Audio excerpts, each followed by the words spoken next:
네, 안녕하세요. 저는 제이 아빠고 6살 아들 키우고 있는 작가 전희수라고 합니다. 반갑습니다. 저는 어릴 때부터 만화에 관심이 많아서 거기서부터 시작된 어떤 흥미가 회화를 전공하게 하는 계기가 됐던 것 같아요. 만화나 장난감에서 나오는 그런 캐릭터 이미지가 그림을 그리는 표현의 기법?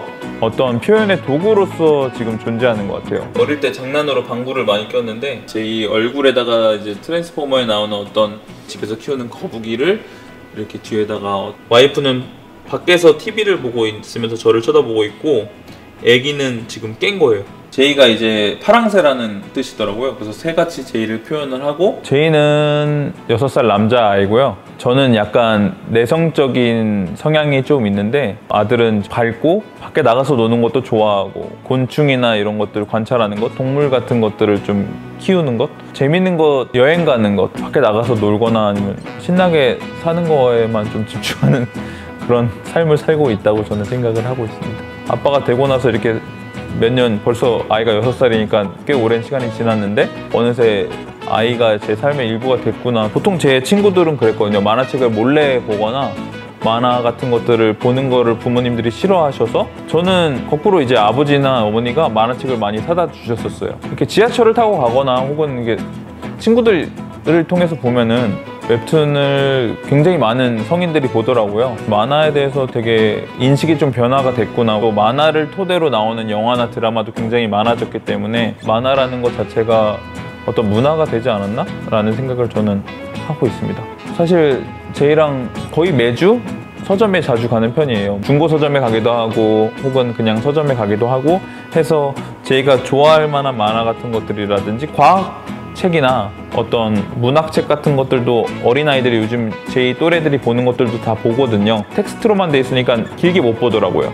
저한테 다 읽어달라 그러고 책을 좀 이렇게 멀리 하려는 생각을 하는 것 같아서 만화책은 한 컷 한 컷 그려져 있고 텍스트를 아직 이해하지 못해도 뭔가 어떻게 상황이 흘러가는지가 다 이제 내러티브가 나와 있기 때문에 또 아이가 그거를 읽으면서 혼자 처음부터 끝까지 꽤 긴 시간 동안 책을 읽고 있는 모습을 목격한 이후부터 자꾸 그런 책들을 많이 보게 하니까 아이가 혼자 책을 보는 시간도 굉장히 많이 늘어나고 개인적으로 좀 그게 긍정적인 역할을 많이 했다고 저는 생각을 하고 있습니다. 생각보다 재밌는 책들이 많아요. 그런 것들을 찾아보면은 어른도 흥미를 느끼고 어른이 읽어주면서 흥미를 느끼면 당연히 기분 좋은 마음으로 읽어주고 그럼 아이도 같이 뭔가 재미있게 읽을 수 있는 책들이 많이 있으니까 그런 것들을 한번 나가서 찾아보시는 것도 좋은 방법이 될 거라는 저는 생각을 하고 있습니다.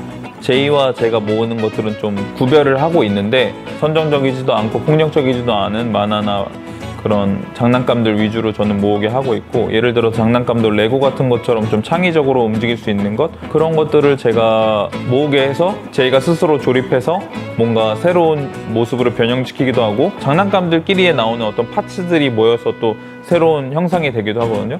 그런 것들을 좀 하게 하는 것 같고 장난감을 조립하고 노는 거는 아빠들도 어릴 때 많이 하던 거기 때문에 생각보다 아빠들도 빠르게 흥미를 느낄 수 있다고 생각이 들어요. 제가 어릴 때부터 좀 레고를 많이 모았는데 친구가 그때는 좀 이해가 안 됐대요. 아이가 태어나고 아이를 위해서 레고를 사주다 보니까 자기도 조립을 하니까 레고가 생각보다 재밌다고 하더라고요. 그러면서 같이 뭔가 할 수 있는 취미 생활이 됐다고 하더라고요.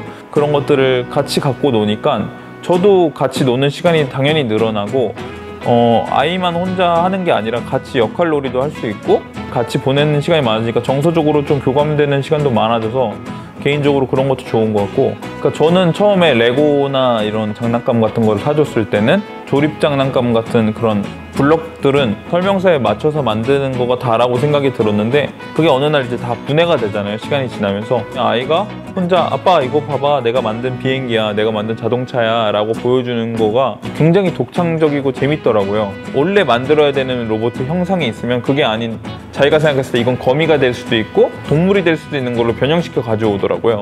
그랬을 때 제가 뭔가 되게 신기하다 아이가 이걸로도 뭔가 새로운 거를 만들어내는구나 라는 생각이 들었고 여러 가지 캐릭터가 나오는 책을 보면 어느 날 보니까 교감 같은 책에 나오는 이름을 다 외우고 있더라고요. 그렇게 돼서 뭔가를 자꾸 관심을 갖다 보니까 과학책이나 생물책에 나오는 어떤 동물들이나 물고기, 곤충 같은 것들도 막 본인이 찾아서 암기하려고 그러고, 만화책에서 시작됐지만 어떤 다른 책으로 넘어가는 그런 것들을 많이 읽게 되니까 좋은 결과물들이 나왔다고 생각이 들었습니다.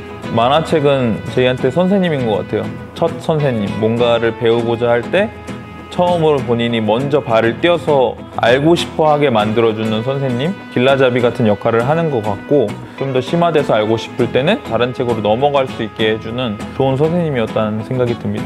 아주 충실히 잘 놀고 있어요. 그 만화책이랑 장난감으로 굉장히 많은 것들을 하고 지금처럼 행복하게 그거를 잘 즐겼으면 좋겠다는 생각과, 다만 이제 좀 장난감 같은 경우는 또 다른 새로운 걸 자주 원해요. 그게 너무 잦아지는 거 좀 쉽진 않더라고요, 사실은. 만화책 같은 경우는 중고서점 같은 데서도 아주 많이 구할 수 있어요. 지금처럼 많이 읽었으면 좋겠어요. 지금도 굉장히 많이 읽고 있고, 나중에도 책을 많이 읽어서 기본적인 상식이 많이 쌓여있는 어른이 됐으면 좋겠다는 생각이 듭니다. 칼은 원래 블럭으로 칼을 많이 만들었어요, 저희가. 그런 것들로 저랑 싸우는데 자꾸 때리면 너무 아프더라고요, 제가. 방패가 있으니까, 막을 수 있으니까. 그래서 사줬는데 절대 제가 이기면 안 되고 절대 져야 되고, 장난감도 마찬가지고 저는 항상 악당을 해야 되고 본인은 정의의 사도가 돼야 되는, 주인공 놀이에 지금 흠뻑 빠져 있습니다. 큰 고민은 없는데, 사실은 저의 생각은 만화책이나 이렇게 장난감 같은 것도 많이 보여주는 이유가 평생 친구처럼 잘 지냈으면 좋겠다는 생각이 들었어요. 아들이랑. 아들이 정말 저를 친구로 생각해서 나는 뭔가 이 아이에게 그냥 친구지 아빠의 역할을 못할까? 라는 생각이 좀 들면서 통상적인 아버지처럼 대하면 대화가 끊기더라고요. 이게 어떻게 완급 조절을 해야 될지 참 고민이 있습니다.